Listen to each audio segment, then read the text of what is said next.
Carpenter. I'd like to thank you for taking the time to join me on today's video. On today's video, I want to go over with you some topics and concepts related to permanent impairments of the lower extremities. And specifically, I want to talk to you about injuries and conditions in and around the knee. And this material is extracted from a 6-hour QME continuing education home study program entitled Special Tests in the QME examination of the lower extremity. And this is just an ongoing series of topics from that program.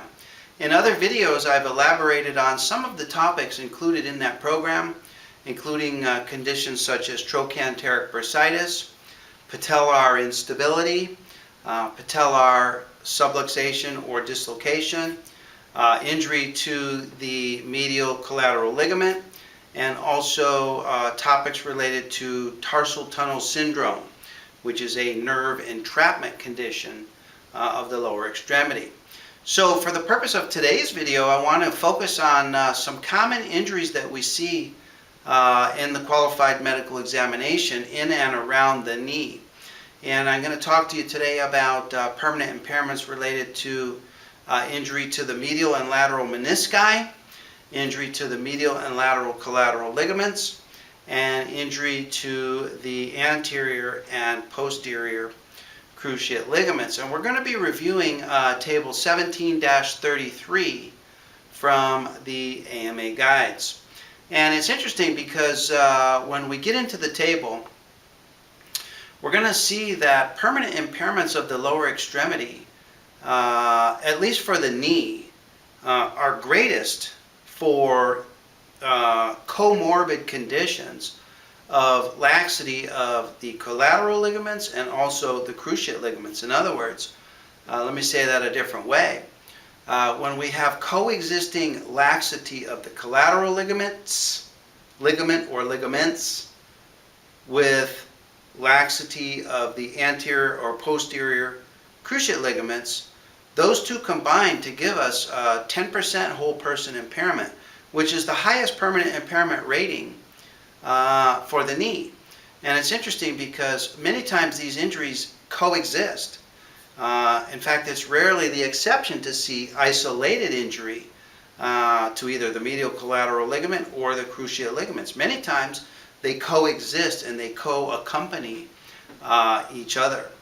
And so in this video, what I'd like to do is I want to do two things with you. I want to review, first of all, the anatomy of structures in and around the knee and refresh all of our memory so we're all on the same page about the different structures in and around the knee.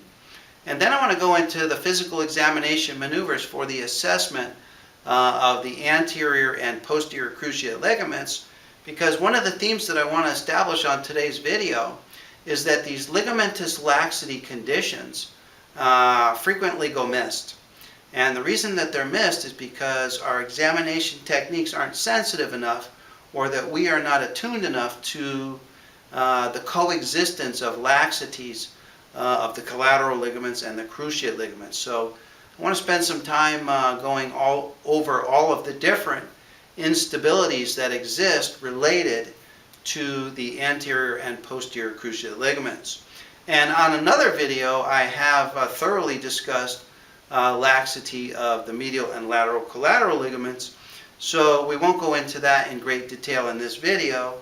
However, we will review the anatomy, and I will have some new comments on the medial collateral ligament, at least as relates to associated injuries with the cruciate ligaments.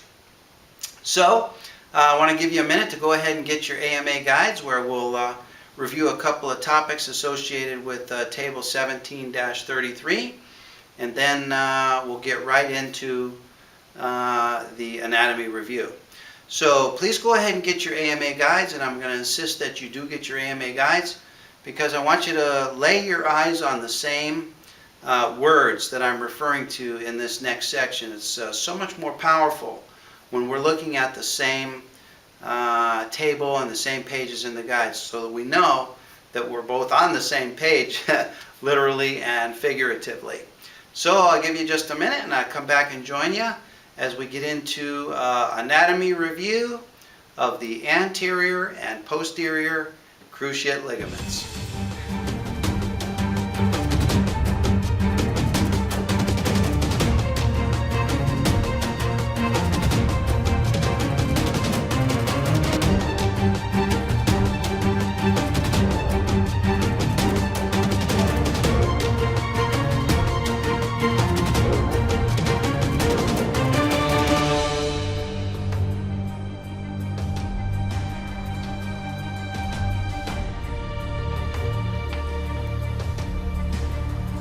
Okay, I'm back with you now, and I want to go over some anatomy review of the knee so that we're all on the same page and have our memories refreshed about what a busy place it is inside the knee. There's a lot of structures in a short period of time, and it seems that all of these structures are vulnerable to injury from activities that in some cases may seem inconsequential. And once we review the anatomy of the knee, you'll see that the knee, except for its stability in straight plane sagittal movements, is quite vulnerable to injury from laterally directed forces and also from rotationally directed forces, and that largely is a result of its anatomy. So let's review some of the anatomy of the knee. Well, let's draw a cross section here of the above down view of the right tibia. So as I look down at my right tibia, this is the perspective that we're looking. This is a superior view looking down on the superiormost surface of the tibia, known as the tibial plateau. Okay, so this is the tibial plateau. This is posterior. This is anterior. This is medial. This is lateral. And this would be the fibula bone here. The patella would be out here. So we're looking down on the right tibia. Now, as you look down on the surface of the tibia, there's a couple of landmarks that present themselves. These are known as the intercondylar eminences. Now, this term requires some explanation.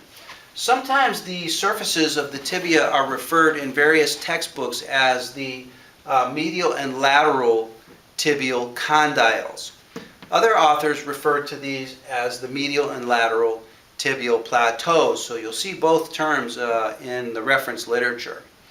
Well, the more current term, including the term used by the AMA guides, is that these are the tibial plateaus. But if you consider that these are also tibial condyles, these represent the eminences or the elevations on the tibial bone that are in between the condyles. And so that's one reason they're called the intercondylar eminences. Another reason that they're called the intercondylar eminences is because these eminences exactly fit in the intercondylar region of the femur bone. Remember, the femur bone has medial and lateral condyles, and then there's this crescent shape elevation or section of bone removed in between the condyles known as the intercondylar groove. Well, these intercondylar eminences here exactly articulate with the intercondylar groove of the femur. And the condyles of the femur then sit here in the medial tibial plateau, and the condyle, the lateral femoral condyle, sits here on the lateral tibial plateau, leaving the intercondylar space open, leaving the intercondylar eminence space open. And we're going to see that there's a lot of structures that pass in the intercondylar space. Now, if we were to draw this as a side view, looking tangentially at the surface of the tibial plateau, we would see that these intercondylar eminences have elevation. They have elevation. Well, we can't draw elevation here on this two-dimensional diagram, but I want you to imagine that these represent elevations off of the surface of the tibia. And they provide a great depth for the femoral condyles. And so these intercondylar eminences prevent medial and lateral subluxation of the femur because movement is restricted by these intercondylar eminences. Quite interesting. And these intercondylar eminences form the medial and lateral borders of the articular cavity of the femoral condyle. So all of this is encased with synovial fluid. All of this is encased with synovial fluid, with some communication of the synovial fluid across the anterior aspect of the tibial bone. And of course, these surfaces, the inner surfaces of these intercondylar eminences and the superior surface of the tibial plateaus, those are lined with articular hyaline cartilage. Okay? So let's now draw in some of our important landmarks that we see. The first landmark that we want to draw in is back here on the posterior and slightly around the corner and then down the shaft of the tibia bone. We have a landmark here which represents the attachment point of the posterior cruciate ligament. Up towards the anterior aspect, we have another landmark here which represents the attachment point of the anterior cruciate ligament. And what's interesting is that if we were to take a line and bisect the tibial plateau down the center, we see that the origin points of the posterior and anterior cruciate ligament, those are both slightly medially placed, slightly medial to the medial side of midline placed. Okay? A couple other landmarks we have here.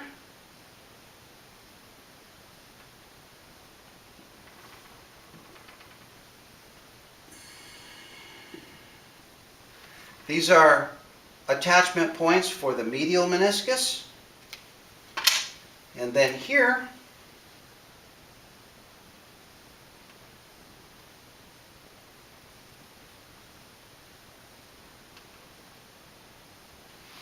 we have attachment points for the lateral meniscus. So let's draw these menisci in. Here is the lateral meniscus.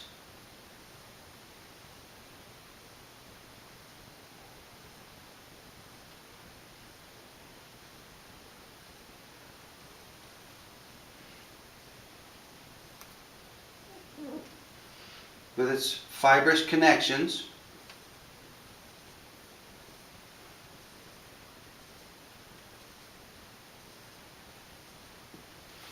Here is the medial meniscus.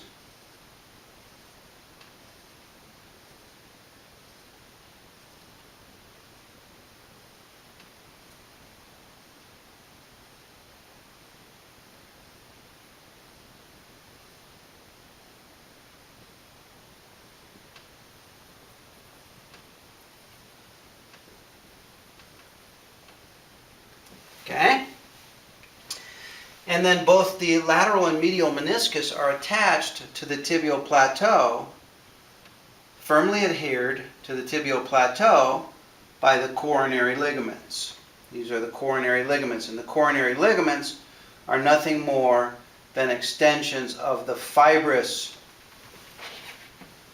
articular capsule. The fibrous portion of the articular capsule becomes continuous with these coronary ligaments, which firmly attach the medial and lateral menisci down to the surface of the tibial plateau. Now, arising from here, we then have the posterior cruciate ligament. So let's draw that in, and let's use a contrasting color here. I hope you can see this. Posterior cruciate ligament ascends anteriorly and laterally to attach on the undersurface of the lateral femoral condyle. The lateral femoral condyle. It proceeds laterally. The anterior cruciate ligament proceeds superiorly, posteriorly, and laterally to attach on the posterior aspect of the lateral femoral condyle. They both attach laterally, and they both proceed laterally. They begin medially, and they both proceed laterally, and they proceed superiorly from the tibial plateau, progressing in opposite directions to attach on different parts of the femoral condyles, thereby anchoring the femoral condyles in place from moving either anteriorly or posteriorly. And then, just to complete our diagram here, I want to draw in another structure that's commonly associated, and this is the medial collateral ligament. The medial collateral ligament runs superior to inferior to attach below the tibial plateau. This is the medial collateral ligament. Okay, so there's our basic anatomy of the interior of the knee. Now, a couple of points that I want to make about this is, number one, notice how busy the area in between the intercondylar eminences is. The intercondylar area is quite busy.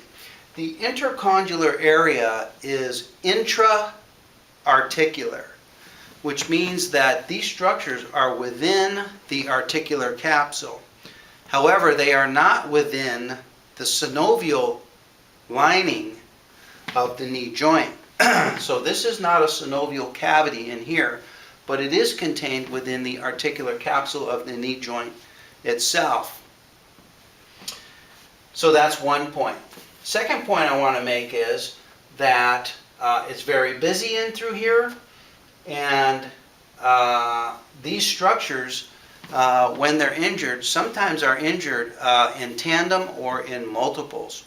Now, the typical injury that we see related to the knee joint, and that's described in our textbooks, describes a valgus force being delivered to the knee, a valgus force being delivered from lateral to medial to the knee. And this can result in 1, 2, or even as many as 3 structures being injured and damaged. And that is referred to in our textbooks as the unhappy triad. So with a laterally directed force to the knee, we get a medial gapping, a medial opening of the knee. Now, the first structure to resist medial gapping of the knee is the medial collateral ligament. Now, the medial collateral ligament, interestingly, is continuous with and confluent with the fibers of the coronary ligament. And so, in that sense, the medial collateral ligament is attached to the medial meniscus. They're continuous with each other. And so, as the medial knee starts to gap and the medial collateral ligament is tractioned and stretched, it pulls also on the fibers of the coronary ligament and can cause injury to the medial meniscus here as well.